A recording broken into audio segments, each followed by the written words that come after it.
All right, guys. So right now, I want to go over a training on the private chef cold outreach strategy. Okay, so if you're already here, that means that you already know where to go to actually get in touch with people and start cold outreaching them in the streets, right?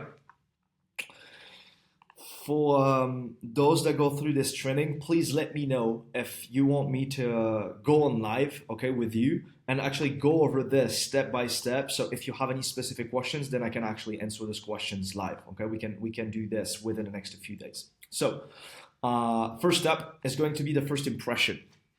Really important. It's going to be about dress and presentation. So you want to make sure that you've got a really tailored, high quality chef coat which will naturally adds professionalism and piques curiosity. Okay, let me know. Send me pictures. Send me pictures of you dressed with that coat to make sure that it actually looks nice and good. And if not, then I'll send you resources of like where to actually dress to be able to actually go out with the specific coat. Okay, this is really important. Then the accessories, keep it classy, no overloading, neutral colors. I'll just use a black pant, polished shoes, and a clean aesthetic that will automatically create trust. Okay, so nothing really fancy, just a chef coat, a black pant, black shoes. If you want to use an apron, I usually like to have apron even when I'm walking the streets and everything. It just kind of like tighten me and everything. So yeah, it's pretty much it for the first impression. Now, the icebreaker that we'll use, lucky us with chefs, so we'll actually come with like homemade branded sweets. Okay, we don't want to have. I mean, you could have snacks, or you could have like salty food. I just feel like it's easier for people to have sweets than it is to have salty. But it can. I mean, I'm not closed for you to do something salty. Okay, or like a little bit like a little snack. What to offer? I mean, you already know better than I what you actually cook well. But it can be small, elegant treats like branded macarons, artisanal chocolates, or biscuits in a luxury style box or wrapping. Okay, don't take too much time on the packaging. Okay, yes, it's important, yes, it's okay, but like it's free. Okay, so I don't want you to spend too much time, either too much money on this. Okay, the most important thing, it's like it needs to taste good, which I know, I trust you, it's going to be. Okay, packaging, include a card with your name if you already have cards. If you don't, again, don't spend money on this yet. If you do, or if you're willing to spend money on it, you know that this is something that you can do fast, just do it. Private chef plus your name and the QR code leading to either your website or your Instagram. Okay, more than likely it's more like it's going to be to your Instagram. Okay, if you don't have a website, don't bother. We don't really need a website. Now we're going to dive into the approach script. It's going to be super simple, super casual. Why? Because you've got this already.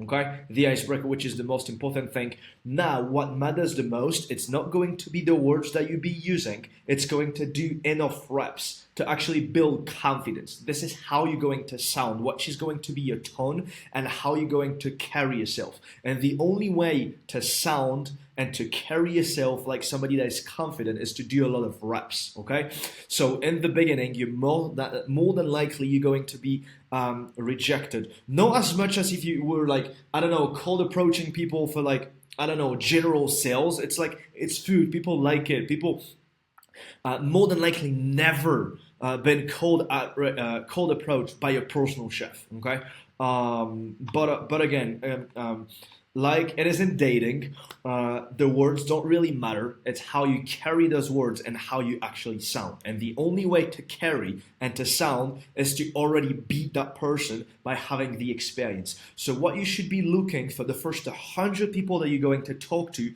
is to get more comfortable, okay, with rejection, being more comfortable with being rejected. You should be looking to be rejected, literally, okay? So hi there, I'm Julian, a private chef in the area. We're going to add this only if you feel comfortable to carry this. If you not, don't say it, but in my past, I used to say this, okay, not like this because I was not in the United States, but I was in Switzerland, and that's how I will actually frame it, even if it was not true. There is something really important to understand in sales about quote unquote lying, is that like if you're not comfortable with lying, frame it this way. It's like um, if you really wanted to help somebody and then you knew that the only way to help that person would be not to tell them the truth, would you actually do it if you knew that that will help them 1000%? Okay, I will always say yes. And the reason why I say this is because on the other side, I would rather prefer to be lied in order to get helped if I knew that the only way to help me was not to tell me the entire truth, or I would be actually scared to take action. Okay? I don't know if that kind of makes sense to you. If you don't feel comfortable to say this, just don't say it. You don't have to. But it will definitely build more authority and exclusivity, which those people, by the way, they all want. Okay? So just move here since I finished the contract for a celebrity in Hollywood. I just prepared these whatever, okay, name, okay, this biscuits, this gifts, this sweets, this chocolates, this snacks, this whatever. Today, I wanted to share them with a few people here. It is just a little taste of what I do, okay? Extend the threats with a smile and a confident, non-pushy demeanor. Super simple stuff, okay? Then we're going to go into the discovery. As soon as people accepted your gift, that means that they are open to actually have a conversation with you. Okay, that they say it or no. This is a form of saying, please talk to me. Okay, so as soon as they actually receive the gift and they're actually testing and they're like, oh, it's delicious, like you actually start engaging with the conversation. Again, what you're going to say here doesn't matter at all. Okay, but we're obviously not going to ask people, I don't know, like, if they went to the gym today, because this is not what we're going to talk about. So you can just open the conversation and be like, have you ever had a private chef experience before? Okay, and instead of like maybe they're going to tell you no with this, that might be the best. So let me just change it really quick. When was the last time you had a private chef experience or dinner at home? Okay, I'm putting this here because here they can still tell you that they never had an experience, and maybe you'll feel not comfortable to jump on this. I wouldn't mind. I'll know what to say because I'll just carry the conversation, but you can just go with this anyway. Okay, what kind of cuisine do you usually enjoy at events or dinner parties? Do you entertain guests at home often? When was the last time that you entertained a guest at home? Okay. Use active listening and sprinkle in excitements about what they share to build rapport and create follow-up questions. Okay, because this again is just an opener. Okay, this is not where everything is going to be made. Everything is going to be made with these questions. That's the reason why I'm telling you if you want us to have a live, so I can actually show you live how we'll literally carry the conversation entirely. And if you actually need like multiple examples of follow-up questions, I just need to like, again, I've been doing this my entire life with it, like either private chef business or like direct sales or even dating. So I just, even with my own girlfriend, just like carrying scriptless quote unquote conversations, I just always know what type of follow-up questions I can ask. But like, let's use this example. Do you entertain guests at home often? Oh, yes, I do. Okay, that's amazing. What do you like about hosting at home events? Well, I like the simplicity of it. I actually like to invite my friend because I like to make them happy. I like it because, I don't know, like, I know that my wife actually likes this, so I want her to be at ease. I don't like to go to a restaurant because it's too busy, too noisy, and sometimes we don't have great experiences.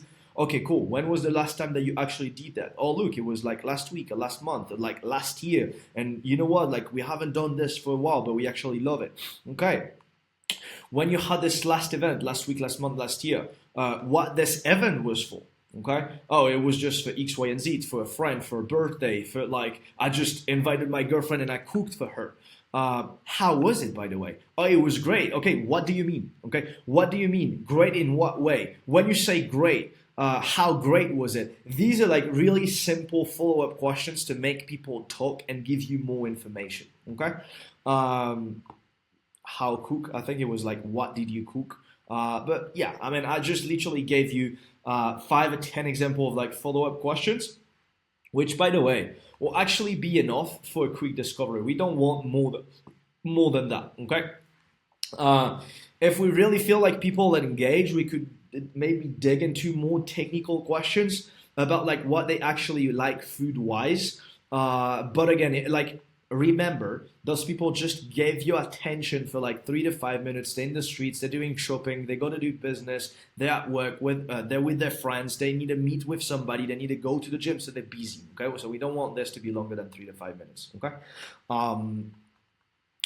So when you finish with this, then you move right away into the offer. Okay, you want to make the offer exclusivity and scarcity, but at the same time, you're not there yet to pitch those people yet. Okay, the moment where you pitch those people is going to be over the phone next time. Okay, so you're not going to start like giving them a 10-minute pitch of everything that you're going to do. The only thing that we want to talk about is kind of like limiting a little bit or avoiding any types of objections. Okay, so how are we going to do this? We're going to frame it as a really limited opportunity.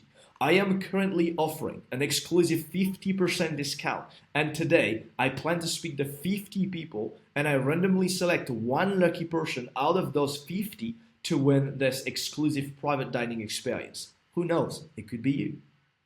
Okay? What you want to do here, it's like, first of all, 50%. We're going to A/B test this. We're going to split this, because if there is too many people that give you the number, we don't want to offer a 50% discount anymore. Okay, so we just want to say today I plan to speak to 50 people, and I'll randomly select one lucky person out of those 50. Obviously, you're not going to select one lucky person. You're literally going to fucking call all the person that actually gave you their phone number, and you're going to be like, hey, you were the actual lucky person, blah blah blah blah blah. But that's how you want to frame it. You want to highlight the scarcity also. I can only take on 1 or 2 clients like this. So if you're interested, I'd love to stay in touch and follow up with details.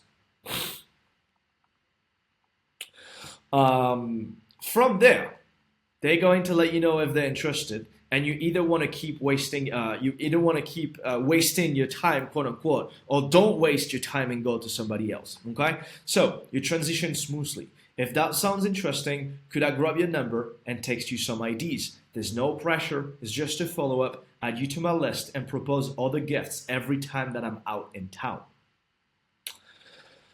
For every person that's going to accept to give you their phone number, okay? I forgot, by the way. Let's say for every person that actually don't want to give you their phone number, don't just let them go yet and ask them to follow you on Instagram. Okay, so you want to do this in front of them, and you want them to give you a follow. Okay, so they actually start seeing your content, and then later on you can outreach them back on IG. Okay, for those who accept, propose already on the spot to book a 10-minute meeting within the next 24 to 48 hours. So like if it's Monday, don't book a meeting, don't propose them if they're available next Saturday for 10-minute call. It's like if we Monday, ask them if they are available tonight. If they're not, tomorrow morning. If not, tomorrow afternoon. Okay, but like you want a 24 to 48 hours window, because otherwise the momentum is going to go down, and you more than likely going to get a no-show. Okay, and it's really hard to get people back on the phone when they no-show you first.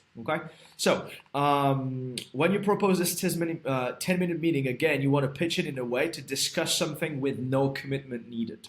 Book the call on the go and ask for the best email, send the invite, and ask them to confirm on front of you. Okay, super simple, super casual. When you actually ask them, you're like, okay, so while you're actually booking a meeting, you're like, can I ask you your best email so I can just send you a confirmation to make sure that you and I don't actually forget? I know that like we're busy people, and sometimes it's just easy to actually forget things. Oh yeah, sure. So my email is julian@elitechefacademy.com. Okay, good. So I'm just sending you the invite right now. Okay, I just sent you the invite. Like, do you have access to your email right now so you can just like click confirm inside of the email? Yes, I can do this. Okay, awesome. And then when you finish this, you can just actually finish with making the offer already irresistible. And these are the only thing that you're going to actually go over inside of the offer. First is the guarantee. You really need to you need to do this, okay?